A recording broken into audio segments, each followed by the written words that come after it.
Hello एमर्स, आज हम लोग पुनः आ गए हैं एक क्वेश्चन को लेके। आज हमारा पर्पस किसी डाउट को क्लियर करना नहीं है, किसी नए कॉन्सेप्ट को नहीं पढ़ना है। एक्चुअल में हम जो कॉन्सेप्ट पढ़े हैं उन सभी कॉन्सेप्ट को एक क्वेश्चन पे लगा देना है। ओके, तो चलिए आज एक सिंगल क्वेश्चन के थ्रू हम लोग यानी इस सिंगल क्वेश्चन को पकड़ेंगे और इस सिंगल क्वेश्चन के थ्रू जितना भी अभी तक क्वाड्रेटिक इक्वेशन के अंदर पढ़ा है उन सबको लगाने का प्रयास करेंगे। ठीक है, तो चलिए देखिएगा इस सिंगल क्वेश्चन को। ये क्वेश्चन ऐसे दिया गया है और इस क्वेश्चन में ये पूछ रहा है कि भैया जब भी आपको एक क्वाड्रेटिक इक्वेशन देगा तो पहले बताइए क्या पूछेगा। एक द्विघात समीकरण देके आपसे क्या पूछेगा? यही तो पूछेगा कि इसके मूल क्या होंगे, इसके रूट्स क्या होंगे, यही तो पूछेगा। या इस इक्वेशन का सोल्यूशन क्या होगा, यही तो पूछ सकता है भाई। तो कुल मिला के सोल्यूशन या रूट्स यही तो पूछ सकता है। तो चलिए हम लोग सबसे पहले देखते हैं कि इसके सोल्यूशन या रूट्स कैसे निकलेंगे। ठीक है, सोल्यूशन या रूट निकालने के लिए या सिंपल बात करें तो क्वाड्रेटिक इक्वेशन का हल निकालने के लिए हमारे पास कितने तरीके हैं? सर हमारे पास बहुत सारे तरीके हैं। कितने तरीके हैं? बहुत सारे। बहुत सारे नहीं है, झूठ क्यों बोले हम। 3 तरीके हैं। सबसे पहला तरीका क्या है? गुणनखंड विधि। कौन सा विधि? गुणनखंडन विधि। इसको इंग्लिश वाले क्या बोलते हैं? Factorisation method. फैक्टराइजेशन मेथड बोलते हैं। दूसरा विधि क्या है? सर दूसरा विधि है हमारे पास क्या बोलते हैं? द्विघाती सूत्र। द्विघाती सूत्र। अच्छा, द्विघाती सूत्र के अंदर हम लोगों ने बोला था, द्विघाती सूत्र को ही श्रीधराचार्य सूत्र बोला था। जानते हैं द्विघाती सूत्र जो हम पढ़ते हैं -b प्लस -√b² - 4ac, उसको 2 लोगों ने सॉल्व किया था। 2 लोगों ने अलग अलग तरीके से किया था। हम लोग उस द्विघाती सूत्र के अंदर एक ही को पकड़ते हैं और वो कौन है? श्रीधराचार्य। ठीक है ना, यानी इन्होंने भी बनाया था और एक साइंटिस्ट और थे उन्होंने भी बनाया है। ठीक है ना, तो श्रीधराचार्य सूत्र इसलिए बोल देते हैं क्योंकि श्रीधराचार्य साहब ने भी बनाया था। इसको इंग्लिश में क्या बोलते हैं हम लोग? बोलते हैं क्वाड्रेटिक फार्मूला। क्या बोलते हैं? Quadratic formula. तो हमारे पास कितने तरीके हैं? 2। क्या केवल यही 2 हैं? एक और तरीका है लेकिन हम लोगों ने उसको पढ़ा नहीं, और उसको बोलते हैं पूर्ण वर्ग बनाकर। क्या बोलते हैं? पूर्ण वर्ग बनाकर, यानी बाय कंप्लीटिंग या बाय मेकिंग स्क्वायर, या सिंपल लिख दो बाय मेकिंग स्क्वायर। ठीक है ना, स्क्वायर। तो 3 तरीके हैं हमारे पास किसी भी द्विघात समीकरण का हल निकालने के लिए। ये आपका 1, ये 2 और एक 3। ठीक है, हम लोगों ने कितने तरीके पढ़े भैया? 2 तरीके पढ़े, या तो ये नहीं पढ़ा है तो इसलिए हम फिलहाल के लिए हटा देंगे क्योंकि आरएस के अंदर इसको नहीं यूज किया गया है। हम लोगों ने सिर्फ 2 पढ़ा है तो 2 ही हम जानते हैं। ठीक है, और 2 से ही आपके सभी सोल्यूशन मिल जाएंगे। अब गुणनखंडन विधि क्या होती है? तो गुणनखंडन विधि यानी फैक्टराइजेशन मेथड बड़ा सिंपल होता है कि अचर वाले पद का यानी कांस्टेंट टर्म का x² के बगल में जो पद है उससे क्या कर दीजिए? गुणा कर दीजिए। और गुणा करने पे जो वैल्यू आ रही है, गुणा कर आप 2 नंबर चूज करो, गुणा करने पे वही 2 नंबर आ जाए, और जो अचर नंबर है उसके बगल में जो साइन है यानी प्लस है तो जोड़ के फिर x के बगल वाला नंबर आ जाए, या माइनस है तो घटा के वो नंबर आ जाए। सर एकदम नहीं पल्ले पड़ा, चलिए ठीक है समझा रहे हैं। x² + 7x + 12 ऐसे लिख दिया गया। तो इसमें मान लो यहाँ पे 0 लगाऊंगा तभी तो द्विघात समीकरण बनेगा। बिल्कुल। अब ये क्या? मैंने बोला अचर पद यानी कांस्टेंट टर्म x² के बगल में गुणा करेगा, तो x² के बगल में जब गुणा करेगा तो कितना आएगा? x² मतलब भाई 12 के बगल में कौन है? 1 है। सब उल्टा बतिया रहे हैं सर। 12 अचर पद है, x² के बगल में कौन है? 1 है। तो 12 का गुणा मैंने किस में किया है? 1 में, तो 12 कम 12, यानी अब हमको क्या करना है? पकड़ लिया मैंने कि क्या आ गया? 12। अब मुझे क्या करना है? अब और चीज देखनी है। यहाँ पे प्लस है तो प्लस का मतलब यहाँ पे मुझे जोड़ के कितना लेके आना है? 7। किसको जोड़ के? 2 नंबर्स को। 2 नंबर्स को जोड़ के क्या लेके आना है? 7। तो इस 12 का क्या करोगे? तो बस उन्हीं दोनों नंबर्स को गुणा करने पे भी क्या आ जाए? 12। मतलब सिंपल बात है कि यहाँ पे जो नंबर आया है ये नंबर भी मुझे लाना है और ये नंबर भी लाना है, लेकिन इसका मुझे कैसे लेना है? गुणा करके, और इसको मुझे जोड़ के, क्योंकि यहाँ पे क्या था? प्लस। समझ में आ रहा है? फिर से जब मैं इसमें गुणा करके यहाँ पे जो लिखा हूँ, गुणा करके फिर मुझे क्या लेके आना है? 12। 2 नंबर चूज करूंगा जिनको गुणा करने पे क्या आ जाए? 12, और चूंकि यहाँ पे प्लस है तो मुझे जोड़ने पे x के बगल वाला 7 आ जाए। ठीक है, तो वो 2 नंबर कौन होंगे? सिंपल हम लोग कैलकुलेट करते हैं। 4 और 3, तो 4 + 3 करूंगा क्या हो जाएगा? 7। 4 × 3 करूंगा तो क्या आ जाएगा? 12। हो गया कि नहीं हो गया? हो गया। अब यहीं पे पुट कर दो तो x² 7 के जगह पे क्या कर दूंगा? 4 + 3 x + 12 = 0। यहाँ पे क्या कर दो? अच्छा 12 के जगह पे भी क्या लिख दो, 4 गुणे 3 लिख सकता हूँ, नहीं लिख सकता हूँ, बिल्कुल। एक्स स्क्वायर प्लस 4 का गुणे एक्स में 4x, 3 का गुणे एक्स में 3x हो गया, प्लस 4 गुणे 3 इज इक्वल टू 0। यहाँ से एक जोड़ा बन गया, यहाँ से एक जोड़ा बन गया। यहाँ से क्या कॉमन दिख रहा है, तो सर यहाँ पे x कॉमन दिख रहा है। अब x प्लस 4 लिख लो, x बाहर कर दूंगा तो क्या बचेगा, 2x में से एक x गया, एक x बचा, प्लस प्लस 4 के बगल में x है वो चला गया, तो क्या बचेगा 4, प्लस यहाँ पे देखो यहाँ भी 3 है, यहाँ भी 3 है, तो 3 3 क्या हो गया बाहर, अंदर क्या बचा, x plus 4 is equal to 0 हो गया। x प्लस 4 क्या कर लूँगा मैं, बाहर कर लूँगा, क्योंकि यहाँ पे भी कॉमन है। देखो अब ये 2 पद बने, पहले 4 थे तो 2 2 का बनाया, अब 2 बने तो फिर 2 में से दोनों के अंदर देखा तो x प्लस 4 है, x प्लस 4 है, बाहर कर लिया, अंदर क्या बचा, x प्लस 3 बराबर 0। मुझे तो मान चाहिए x का, यहाँ पे मैं x के कितने मान देख रहा हूँ, 2। ये कह रहा है कि अगर मैं x प्लस 4 का गुणा x प्लस 3 से कर दूंगा क्या आएगा, 0। और दो संख्याओं का गुणा करने पे 0 तभी आता है जब एक संख्या क्या हो, उसमें से 0 हो। तो मैं मान लूंगा x प्लस 4 बराबर क्या है, 0। तो यहाँ से x का मान निकाल सकता हूँ, 4 को उधर ढकेल दूंगा तो x इज इक्वल टू क्या आ जाएगा, -4 हो जाएगा, प्लस में उधर जाएगा तो माइनस में। इसी तरीके से ये देखिएगा ये x प्लस 3 है, तो यहाँ पे x प्लस 3 भी तो 0 हो सकता है। कहा गया था x प्लस 4 या x प्लस 3 का गुणा कर रहे हो 0 आ रहा है, तो इन दोनों में से कोई एक 0 होगा। तो मैंने माना x प्लस 4 0 होगा, क्या जरूरी है x प्लस 4 0 होगा, हो सकता है x प्लस 3 भी 0 हो सकता है। तो इसका मतलब x प्लस 3 भी 0 में मान सकता हूँ, तो 3 को ढकेलूंगा उधर तो क्या आ जाएगा मेरे पास -3, यानी x की वैल्यू क्या हो जाएगी, -3। यहाँ से ये बात समझ में आई कि x की वैल्यू यदि -4 हो या x की वैल्यू या तो -3 हो, तब इन दोनों का गुणा करने पे क्या आ जाएगा, 0। देखो -4 रखोगे यहाँ पे तो -4 प्लस 4 खत्म, क्या हो गया 0 हो गया, और 0 का गुणा x प्लस 3 में करूंगा 0 आ जाएगा, नहीं आ जाएगा। या x के यहाँ पे -3 रख दो तो -3 प्लस 3 क्या हो जाएगा 0, और 0 से इसमें गुणा कर दूंगा 0। तो x की वैल्यू या तो -4 हो या तो -3 हो, तो ये पूरा इक्वेशन क्या हो जाएगा, ये रहा मेरा इक्वेशन, क्या हो जाएगा 0।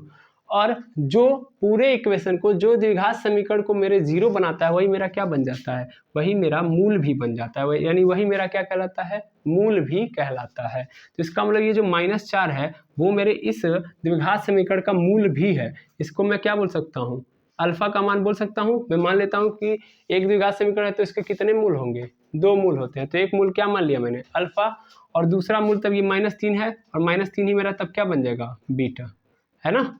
अब ये क्या होता है मूल, तो मूल इज ए सोल्यूशन, सिंपल यही बात है कि मूल का मतलब जिससे यह द्विघात समीकरण क्या है, मिलके बना है। यह द्विघात समीकरण जिससे मिलके बना होता है उसी को क्या कहते हैं, मूल कहते हैं। द्विघात समीकरण जिससे मिलके बना होता है उसी को क्या कहते हैं, मूल कहते हैं। अगर नहीं यकीन आ रहा है तो देख लो, यही है मूल ना। इनका प्रयोग करके मैं यह इक्वेशन ला के दिखा दूं, दिखाऊं कैसे होगा, चलो देखो। तो मेरे पास मूल कौन कौन से हैं, 2 हैं, एक अल्फा और एक बीटा। अल्फा की वैल्यू -4, बीटा की वैल्यू -3। देखा जाए, मैं मिटा रहा हूँ यहाँ से, देखिएगा मैं बना के दिखाऊंगा वही इक्वेशन। मैंने देख लिया कि अल्फा की वैल्यू कितनी है, -4, और बीटा की वैल्यू क्या होती है, -3। मैंने ये माना कि ये दोनों के दोनों क्या हैं, मूल हैं। मूल होने का अर्थ क्या है, मूल मतलब रूट, और रूट होने का अर्थ सीधा अर्थ यही है कि इसका मतलब इनकी सहायता से मैं वही द्विघात समीकरण क्या कर सकता हूँ, बना सकता हूँ। और बनाने का तरीका क्या है भैया, बनाने का तरीका है x² मतलब x² माइनस मूलों को जोड़ दो, यानी मूलों का योग, सम ऑफ रूट्स x प्लस मूलों का गुणा कर दो, मूलों का गुणनफल, और बराबर क्या लगा दो, 0, बराबर क्या कर दो, 0। अब मूलों का योग मतलब मैंने क्या माना है, मूल क्या है, अल्फा और बीटा। तो अल्फा और बीटा को एक बार क्या कर दो, जोड़ दो, x से गुणा, प्लस मूलों का गुणनफल यानी alpha into beta is equal to 0 हो गया। अब देखो x² ऐसे रहेगा, अल्फा की वैल्यू क्या है, -4 है, बीटा की वैल्यू -3, बाहर x, अल्फा की वैल्यू -4 गुणे बीटा की वैल्यू -3 इज इक्वल टू 0। अब और देख लो x² ऐसे रहेगा, ये 4 और 3 जुड़ जाएगा क्योंकि माइनस माइनस है, तो माइनस माइनस मिलके प्लस, और यहाँ पे माइनस माइनस मिलके प्लस, मतलब ये जुड़ेंगे, केवल चिन्ह तो वही रहेगा, माइनस वाला ही जुड़ रहा है ना, तो आंसर किस में आएगा, माइनस में। तो -4 -3 जुड़ेगा, क्या आ जाएगा, -7। ये माइनस और ये माइनस टकराएगा, क्या बना देगा, प्लस। तो इसका मतलब सीधा सीधा यहाँ पे क्या हो गया, +7, और बगल में कौन था, x, प्लस यहाँ पे आओ, देखो माइनस का गुणा माइनस में हो गया तो +4 × 3 = 12 इज इक्वल टू 0। क्या वो वही आया कि नहीं आया जो पहले इक्वेशन था? तो इससे प्रूव हो गया कि नहीं हो गया? देखो, मूल का मतलब हमेशा याद रखना, मूल का मतलब जिनसे द्विघात समीकरण बनाता है, मतलब जिनकी सहायता से एक द्विघात समीकरण बनता है। और सॉल्यूशन मतलब जो हमारे क्या बोलते हैं, द्विघात समीकरण को 0 के बराबर कर देता है या हमारे द्विघात समीकरण को RHS के बराबर कर देता है। तो ज्यादातर चांसेस के अंदर जो सॉल्यूशन होता है वो मूल के बराबर होता है। ठीक है, समझ में आ रहा है? ज्यादातर चांसेस में जो हमारा मूल होता है वो सॉल्यूशन यानी हल के क्या होता है, बराबर होता है। जो हल होता है वही क्या बन जाता है, हमारा मूल भी बन जाता है, और यही हमको ज्यादा भी मिलेगा। क्लियर है? तो इस विधि से आप लोगों ने देख लिया, दो तरीके आप समझ लिए। अब आता है, जरूरी है कि द्विघाती सूत्र समझना। तो ध्यान देना, कभी कभी गुणनखंडन विधि कई सारे क्वेश्चन के ऊपर नहीं लगती है। जैसे यही क्वेश्चन आप देखेंगे जिसपे हम लोग फैक्टराइजेशन मेथड से नहीं कर सकते, जिसको हम फैक्टराइजेशन मेथड से इजीली तौर पे नहीं कर सकते। तो इसीलिए हम लोगों ने किसको किसको बनाया है, तो द्विघाती सूत्र यानी क्वाड्रेटिक फॉर्मूला का निर्माण किया है। तो अब गुणनखंडन विधि तो समझ में आ गया ना कैसे करना है। अब द्विघाती सूत्र की बात करेंगे। तो चलिए सबसे पहले इसको हम पकड़ते हैं। सबसे पहला तरीका हम लोग फैक्टराइजेशन मेथड लगाते हैं। फैक्टराइजेशन मेथड मतलब सिंपल वही काम करना है, अंतिम वाले का x² के बगल वाले से गुणा कर दो। तो 5 का गुणा 2 में कर दूंगा, 5 दूना 10 आ गया। प्लस लिखा है यानी जोड़ के मुझे क्या लेके आना है, 3 लेके आना है, और गुणा करके क्या लेके आना है, 10। लेकिन शर्त ये है कि नंबर दोनों क्या होने चाहिए, सेम नंबर होने चाहिए 2, और दोनों नंबर क्या होने चाहिए, सेम। मतलब हमको 2 नंबर लेने हैं। मान लेता हूँ एक नंबर x है, दूसरा नंबर y है। चलो, एक नंबर a है, दूसरा नंबर b है। तो a और b को अगर मैं जोड़ूं तो कितना मेरे पास आंसर आ जाए, 3। कितना आ जाए, 3। और a का गुणा मैं b के साथ कर दूं तो क्या आ जाए, 10। ऐसा कोई नंबर है? सर घटा के बोलता तो हो गया होता। 5 में से 2 घटा दूंगा तो 3 आ जाएगा। 5 में से 2 घटा दूंगा क्या आ जाएगा, 3। और 5 का गुणा 2 में कर दूंगा क्या आ जाएगा, 10। लेकिन यहाँ पे सर जोड़ के 3 लेके आना है और ये पॉसिबल नहीं है। तो इस कंडीशन में मेरे पास कोई ऐसा नंबर नज़र नहीं आ रहा है, तो इसलिए मैं इसको फैक्टराइजेशन मेथड से नहीं कर सकता। तो मैं किसके पास पहुँच जाऊँगा, द्विघाती सूत्र यानी क्वाड्रेटिक इक्वेशन के पास। तो क्वाड्रेटिक इक्वेशन कैसे लगाऊंगा मैं, तो सबसे पहला काम क्या करते हैं, तुलना करते हैं, कंपेयर करते हैं। कंपेयर कैसे करते हैं, तुलना किससे करते हैं, इसके स्टैंडर्ड फॉर्म से, ax² + bx + c = 0 से। तो इससे मुझे a का मान मिल जाएगा, बिल्कुल a का मान कितना मिल गया, 2। b का मान मिल जाएगा कितना मिल गया, -3। और c का मान कितना मिल गया, 5 मिल गया। अब यहाँ से हम लोग दूसरा काम भी करते हैं। दूसरा काम क्या करते हैं, जब हम ये जान लिए तो हम लोग सबसे पहले ये चेक करते हैं कि ये जो आपको दिया गया है द्विघात समीकरण, इसके जो मूल हैं, क्योंकि हम यहाँ से क्या निकालने वाले हैं, मूल निकालेंगे या हल निकालेंगे। तो ये जो मूल या हल है वो निकल पाएंगे कि नहीं निकल पाएंगे, मतलब वास्तविक होगा कि नहीं, रियल नंबर आएगा कि नहीं, जो नंबर आएगा वो सही है कि नहीं है। क्योंकि 10 के अंदर हम लोग कौन से नंबर पढ़ते हैं, वास्तविक संख्याएं, रियल नंबर, ऐसे नंबर जिनको हम नंबर लाइन पर रिप्रेजेंट कर सकते हैं। तो यही हम लोग सबसे पहले चेक करेंगे। क्या करेंगे, चेक करेंगे कि वो जो मेरा हल है इसका वो आएगा जो, तो उसको हम नंबर लाइन पर रिप्रेजेंट कर सकते हैं कि नहीं। और वो कैसे चेक करते हैं हम लोग, तो उसको चेक करते हैं हम लोग डिस्क्रिमिनेंट से। किससे, डिस्क्रिमिनेंट से। डिस्क्रिमिनेंट यानी हिंदी में बोलते हैं विविक्त कर। विविक्त कर को हम लोग रिप्रेजेंट करते हैं डी से। किससे रिप्रेजेंट करते हैं, डी से। और डी की वैल्यू क्या होती है भैया, b² - 4ac। अब हमको b की ऑलरेडी वैल्यू पता है, b की वैल्यू कितनी है, -3। चूंकि स्क्वायर तो स्क्वायर, -4 × a की वैल्यू 2 और c की वैल्यू क्या हो गई, 5। तो -3 का स्क्वायर यानी क्या हो गया, 9। 4 दूना 8 बचे 40। घटा दूंगा क्या आ जाएगा मेरे पास, 40 में से 9 जाएगा, कितना बच जाएगा भाई, 40 में से 9 जाएगा तो ये बच जाएगा मेरे पास क्या बोलते हैं, -31 यानी 31। तो डी की वैल्यू किस में आ गई, 31 आ गई, यानी और वो भी किस में आ गई, माइनस में। क्वेश्चन सही था, बिल्कुल। तो यहाँ पे मैं देख पा रहा हूँ कि डी की वैल्यू कितनी आ गई, -31। और हम लोगों ने सीखा है, क्या सीखा है भैया, थोड़ा सा, डी की वैल्यू अगर 0 है, क्या सीखी है, डी की वैल्यू 0 हो, डी की वैल्यू 0 से बड़ी हो, डी की वैल्यू 0 से छोटी हो। 3 कंडीशन देखे हैं हम लोगों ने। ये देखा है कि अगर डी की वैल्यू 0 है तो इसका मतलब जो रूट होंगे मतलब जो मूल आएंगे वो रियल होंगे, ऐसे रूट आएंगे जिनको हम नंबर लाइन पे क्या कर सकते हैं, लिख सकते हैं। और वो कैसे आएंगे, इक्वल, दोनों दोनों जो रूट होंगे वो आपस में क्या होंगे, बराबर। अगर एक 4 आ रहा है तो दूसरा वाला भी तब क्या होगा, 4, क्योंकि एक द्विघात समीकरण के कितने मूल होते हैं, 2, कितने सॉल्यूशन, 2, तो वो दोनों के दोनों वास्तविक होंगे और दोनों के दोनों इक्वल यानी बराबर होंगे। अगर डी मेरा 0 से बड़ा है, डी मेरा 0 से क्या है, बड़ा है, तब उस कंडीशन में भी जो रूल क्या बोलते हैं, मूल जो होंगे, रूट्स जो होंगे वो क्या होंगे, रियल, यानी उनको नंबर लाइन पे हम रिप्रेजेंट कर सकते हैं, और वो अनइक्वल होंगे यानी अलग अलग आएंगे, ये नहीं कि दोनों सेम सेम आएंगे। ठीक है, आएगा समझ में, अनइक्वल। लेकिन अगर d मेरा 0 से छोटा है, अब d 0 से छोटा होने का मतलब और बड़ा होने का मतलब, d 0 से बड़ा होने का मतलब प्लस में आ रहा है, d अगर प्लस में आ रहा है, सिंपल मतलब d कैसा है, पॉजिटिव है। अगर पॉजिटिव है तो वास्तविक होगा और अनइक्वल होगा, भैया ध्यान दीजिए, ये सब इंपॉर्टेंट है। और अगर d मेरा 0 से छोटा है, इसका मतलब निगेटिव में आ रहा है, तो इस कंडीशन में मेरा जो नंबर होगा, जो रूट होगा, वो क्या होगा, नॉन रियल, या बोल सकता हूँ मैं इमेजिनरी। और भैया इसको हम किस पे नहीं रिप्रेजेंट कर सकते, नंबर लाइन पे नहीं रिप्रेजेंट कर सकते हैं। है बस समझ में।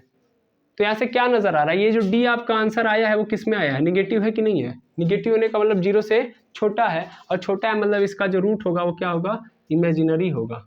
क्या होगा, इमेजिनरी होगा। तो क्या हम इसके रूट फाइंड आउट कर सकते हैं, नहीं, हम लेके करेंगे ही क्या, क्योंकि वो क्या आने वाला है, इमेजिनरी। तो फायदा हुआ ना, डिस्क्रिमिनेंट से पहले ही चेक कर लिया, अदरवाइज हम द्विघात समीकरण पहले ही लगा देते -b + -b² - 4ac, तब तो फंस गए होते। आगे जाके हमको क्या मिलने वाला है, निकलने वाला ही नहीं करने से। ये समझ में आया कि नहीं आया। तो हमेशा द्विघात समीकरण लगाने से पहले हम लोग क्या देखते हैं, नेचर ऑफ रूट्स। ये टॉपिक क्या है, नेचर ऑफ रूट्स, कि आखिर भैया मूल कैसे आने वाले हैं, वास्तविक आएंगे कि अवास्तविक आएंगे। क्लियर है बात, अरे हाँ ना बोलिए। तो अभी हम तो द्विघात समीकरण लगा नहीं पाए, चलिए हम कोई और इक्वेशन लेते हैं। जैसे यहां से देखिएगा, हम कोई और इक्वेशन लेते हैं, मैंने ऊपर का नहीं मिटाया, बाकी चीजें। अभी देखिएगा दूसरा कोई ले रहा हूं मैं, जैसे मेरे पास है 3x² - 4 कड़ी में 3 x + 4 = 0। फिर मेरे पास एक क्वेश्चन है इसी तरीके से, फिर देखता हूं मैं।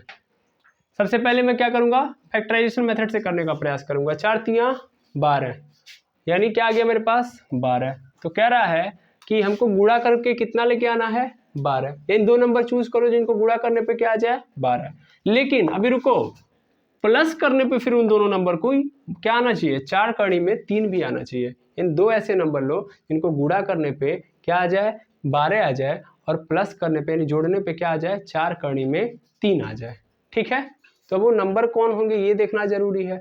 अब हमको क्या कोई ऐसा नंबर नजर आ रहा है माइंड में, सोचे तो ऐसा तो कोई नंबर कड़ी वाला आ गया सर, तो हम तुरंत क्या हो जाएंगे, डर जाएंगे, है कि नहीं। टेम्परेचर तुरंत क्या हो जाएगा, बढ़ जाएगा, क्योंकि ऐसे क्वेश्चन तो हम लोग कर ही नहीं सकते। तो आपके डर को कम करने के लिए तो क्या बना है, द्विघात समीकरण, है ना। तो सबसे पहला काम क्या करिए, कंपेयर कर लीजिए। देखिए होने के लिए फैक्टराइजेशन मेथड से हो जाएगा अगर दिमाग लगाओगे तो। ठीक है, कैसे मैं बता दूं। तो यहाँ पे वो दो नंबर होंगे कौन, मैं आपको समझा देता हूँ।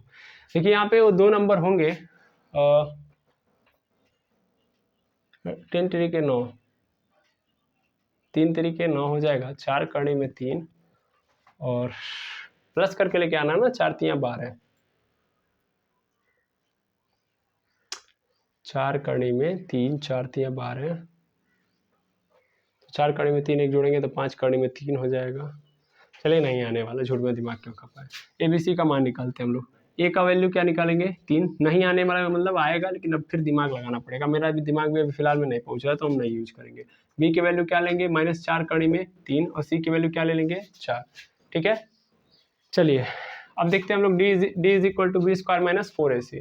फिलहाल में हमको जो सिखाना है उस पर काम करते हैं। तो हमने कंपेयर किया, मिल गया। फिर पहले चेक करेंगे कि रूट्स सही आने वाले हैं कि नहीं, यानी वास्तविक आएंगे कि नहीं। तो पहले चेक करते हैं हम लोग। चेक कैसे करेंगे, तो b की वैल्यू रख देंगे -4 कड़ी में 3 का स्क्वायर, -4 गुणे a की वैल्यू क्या आ गई, 3, और c की वैल्यू क्या आ गई भैया, 4 रख दिया।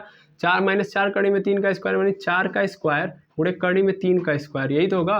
-4 × 12 चौके 48, ये हो गया। 4 का स्क्वायर कितना हो गया, 16, और √3 में स्क्वायर का √3 का स्क्वायर मतलब 3 - 48, 16 × 3 = 48 48, 48 में से 48 कट गया, क्या आ गया 0, और डी क्या हो गया 0। डी 0 होने का मतलब क्या होता है बताइए जल्दी, डी 0 होने का मतलब क्या है, जस्ट अभी पढ़ाया हूँ मैं। अगर डी 0 तो इसका मतलब जो रूट्स होंगे वो क्या होंगे, रियल होंगे, वास्तविक होंगे और इक्वल होंगे, यानी दोनों के दोनों रूट्स क्या होंगे, बराबर आएंगे। आई बात समझ में? अरे आना बोलिए, क्लियर है?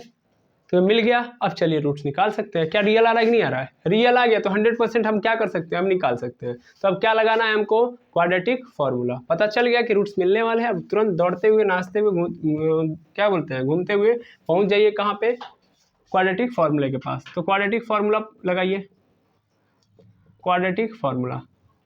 अब क्वाड्रेटिक फॉर्मूला क्या होता है भैया, तो ये होता है x is equal to minus b plus minus under root में b square minus 4ac upon 2a। आया? अब देखो b की वैल्यू कितनी है, b की वैल्यू है सर -4 कड़ी में 3, ब्रैकेट लगाओ क्योंकि बाहर भी क्या है, माइनस है, और प्लस माइनस अंडर रूट में बी स्क्वायर माइनस 4ac। तो बी स्क्वायर माइनस 4ac अभी जस्ट निकाला था ना, कितना आया था 0, तो यहाँ पे क्या लिख दो 0 अपॉन 2 इंटू ए की वैल्यू कितनी है 3 है।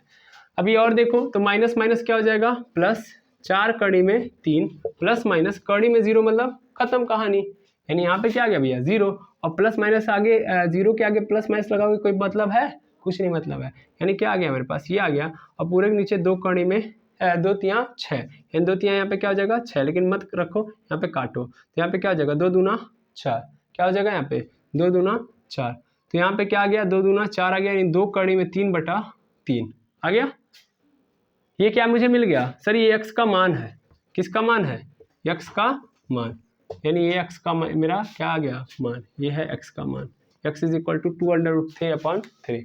ठीक है सर, यहाँ पे तो 2 होने चाहिए, यहाँ पे एक ही आया है, तो अभी जस्ट मैंने सिखाया था, यहाँ पे रियल आएंगे, लेकिन कैसे आएंगे, इक्वल भी आएंगे, यानी यही दोनों होगा, यानी इसके दोनों रूट्स क्या होंगे, दोनों के दोनों रूट्स क्या होंगे, सेम होंगे। अगर मान लो अल्फा की वैल्यू मैं क्या लेता हूँ 2√3/3, तो बीटा की वैल्यू भी क्या होगी 2√3/3 होगी। समझ में आया कि नहीं आया? आया? अब चेक करना जरूरी है, चेक करना कि जो मैंने लाया है आंसर, जो रूट्स हैं ये मेरे, क्या ये इसी क्वाड्रेटिक इक्वेशन के हैं कि नहीं है। आंसर तो सही है आपका, लेकिन एक बार जरूरी है चेक करना। चेक करते वक्त हम क्या लगा लेंगे, वही फॉर्मेशन ऑफ क्वाड्रेटिक इक्वेशन का फॉर्मूला। तो कैसे हम पता करेंगे, सिंपल कहानी सर, निकाल लिया तो इसी से हम लोग कर लेंगे आराम से। कैसे करेंगे देखिएगा, तो क्या होगा, एक्स स्क्वायर फार्मूला क्या होता है कि कैसे हम एक क्वाड्रेटिक इक्वेशन बनाते हैं, अगर हमको उनके रूट्स पता हैं तो हम लिखते हैं कि x square minus alpha plus beta x plus alpha into beta is equal to 0। तो एक्स स्क्वायर माइनस अल्फा की वैल्यू हमको पता है कितनी है 2√3/3, प्लस बीटा की वैल्यू भी क्या है 2√3/3, ब्रैकेट लगा दो, एक्स लगा दो, प्लस अल्फा की वैल्यू 2√3/3 इंटू बीटा की वैल्यू 2√3/3 इज इक्वल टू 0। अब देखो क्या होगा, एक्स स्क्वायर माइनस यहाँ पे 3 3 क्या हो गया बराबर हो गया, ऊपर की वैल्यू जोड़ दो तो 2 2 4, 4 कड़ी में 3 एक्स प्लस यहाँ पे क्या होगा गुणा कर दो तो 2 दूना 2 का गुणा 2 में 4 हो गया, कड़ी में 3 का गुणा कड़ी में 3, तो क्या हो गया कड़ी में 3 और नीचे 3 तरीके 9 इज इक्वल टू 0 हो गया। अब देखना ध्यान से, ये 3 से 9 कट जाएगा कितनी बार में, 3 बार में। ठीक है, तो क्या गया मेरे पास एक्स स्क्वायर माइनस 4 कड़ी में 3/3 x plus 4/3 is equal to 0। इसको मैं मिटा दूं, बिल्कुल कोई दिक्कत नहीं है। अब मैं 3 3 और इसके नीचे 1 मान लूंगा, फ्रैक्शन की तरह सॉल्व कर लेता हूं, तो क्या बन जाएगा मेरा 3। ये एक्स स्क्वायर ऐसे रहेगा, 1 आएगा भाग करेगा कितनी बार में 3 बार में, -4 कड़ी में 3 x plus 4 is equal to 0। 3 को उधर भेज दो, 3 जाएगा 0 के साथ, तो ये भी 0 हो जाएगा। कहानी क्या बचेगी मेरे पास, तो 3x स्क्वायर माइनस 4 कड़ी में 3x plus 4 is equal to 0, और ये आ गया वही जहाँ से स्टार्ट किया था। आया? सब कुछ सीख लिया कि नहीं सीख लिया एक क्वेश्चन से? ठीक है, अरे हाँ या ना बोल दीजिए, क्लियर है? इस तरीके से चीज़ें हम लोगों ने क्वाड्रेटिक इक्वेशन के अंदर पढ़ी हैं। ठीक है, तो आई होप अब आपको पूरा का पूरा क्वाड्रेटिक इक्वेशन, अगर एक क्वाड्रेटिक इक्वेशन मिल जाता है या रूट्स मिल जाते हैं तो कैसे क्वेश्चन करने हैं, नेचर ऑफ रूट्स आ गया तो कैसे क्वेश्चन करने हैं, अब आप क्लियर हैं, क्लियर है कि नहीं है? जैसे अब हमको क्या समझना है, तो हमको ये समझना है कि हम लोगों ने अभी तक क्या पढ़ा। तो सबसे पहले हम लोगों ने ये देखा कि कैसे चेक करूंगा मैं कि क्वाड्रेटिक इक्वेशन क्या होता है, यानी हम लोगों ने ये पढ़ा क्या होता है क्वाड्रेटिक इक्वेशन, यानी द्विघात समीकरण क्या होता है ये पढ़ा। तो हम लोगों ने सीखा कि वहाँ पे द्विघात समीकरण मतलब जिसके अंदर एक ऐसा समीकरण जिसके अंदर मैक्सिमम पावर या क्या बोलते हैं, जो उच्चतम घात होनी चाहिए, वो कितनी होनी चाहिए, 2। जिस भी पॉलिनोमियल या जिस भी बहुपद के पास 2 पावर में है, यानी मैक्सिमम पावर जो है 2 है, तो इसका मतलब वो द्विघात बहुपद है। और अगर मैं किसी के बराबर कर दे रहा हूँ, यानी किसी के इक्वल कर दे रहा हूँ, तो वो क्या बन जाता है, मेरा द्विघात समीकरण। समझिएगा, तो क्या होता है ये समझा। फिर हम लोगों ने क्या देखा, फिर हम लोगों ने उनके हल निकालने का तरीका देखा। हल मतलब सॉल्यूशन का तरीका देखा। और सॉल्यूशन के कितने तरीके देखे भैया, 2। पहला हम लोगों ने फैक्टराइजेशन मेथड देख लिया, फैक्टराइजेशन मेथड, और दूसरा हम लोगों ने देखा क्वाड्रेटिक फार्मूला, है ना, क्वाड्रेटिक फार्मूला। फिर इस क्वाड्रेटिक फार्मूले से कहानी बनी, क्वाड्रेटिक फार्मूले से ही हमको देखना पड़ा कि हम लोग यहाँ से क्या तैयार कर सकते हैं, रूट्स। क्या निकाल सकते हैं हम लोग, रूट्स। तो फिर हम लोगों ने रूट्स के लिए फिर हम लोगों ने नेचर ऑफ रूट्स पढ़ा। क्या पढ़ा, नेचर ऑफ रूट्स, कि भैया जो मूल होंगे उनका नेचर कैसे होगा। और नेचर ऑफ रूट्स मतलब कैसे पता करते थे हम लोग, डी की सहायता से। डी